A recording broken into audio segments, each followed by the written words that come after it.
Hey, let's make my loaded water, half organic coconut water, and an element packet. Hi, morning. It's Wednesday. Happy hump day. It's gonna be 90 something degrees today here. So I'm wearing this cute little tank I got at Target with my favorite 8 Goldie jeans. I'll link them all after I make this video. So I'm filming my podcast tomorrow, and it's gonna be all about basically laying the foundation for sleep, surviving the 4-month sleep regression and how I do it, and then how I sleep train and have successfully sleep trained my 4 children, waking up overnight to then sleeping 12 full hours overnight for the rest of their lives since they were 5.5 months old. So that's going to be the podcast. I remember back in the day, I've talked about this before. I was on Instagram, it was around COVID times, and I saw a gal, I don't even remember her name. She went on stories on Instagram and talked about sleep training. I was like, I have never seen a soul post about this on the internet, because we've read books and we read articles and blah, blah, blah, and we've talked to friends, but I'd never seen anybody talk about it.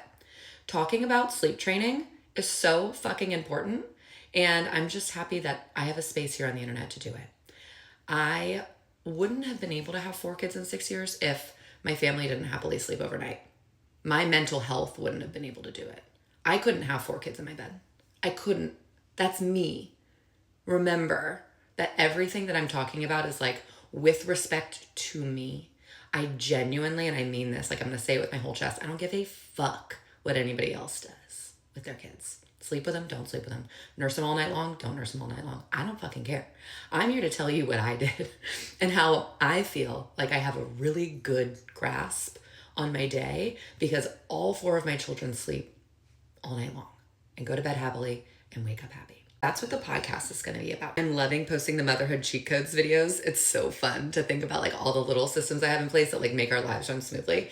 And the sock one is funny because either, yeah, I already do that and it's the best thing that's ever happened to me, or wow, you just blew my mind. I've gotten some comments like, whoa, you need to be donating those. Think about the landfills.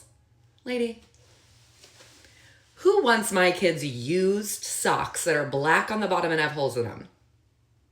Nobody. I won't be donating my kids' socks. Wednesday, busy day today, filming the podcast tomorrow, so I'm going to be prepping today for that, getting all my thoughts down. Filming tomorrow. I don't know if it'll be live Thursday afternoon or Friday. Probably Friday. You guys, I do this all by myself. And editing editing a podcast is hard. That's the hardest part for me. I sit and I yap and I can do that. I can do that in an hour and a half.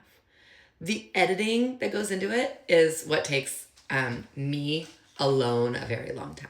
So I'm going to guess Friday for the podcast to be live.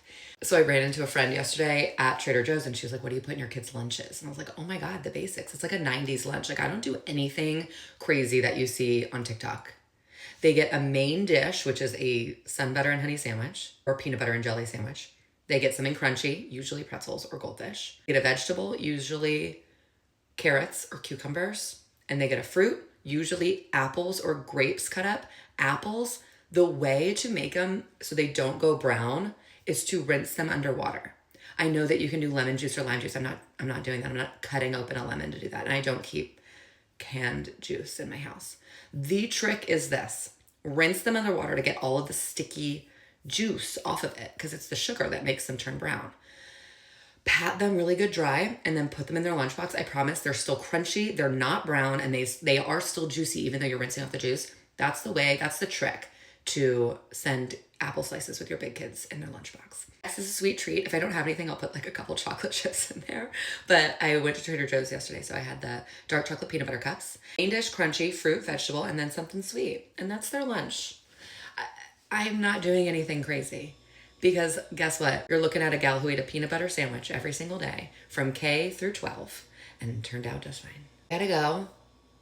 Should I make a cheat code video on the apples? I just did it here. Shit.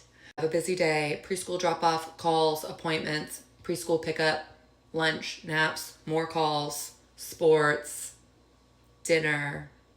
My days go by so fast. And it is the best feeling in the world. I need to talk about this because my days didn't go by fast with my first baby. I feel like I was stuck. I need to talk about that. I'm getting distracted. Bye.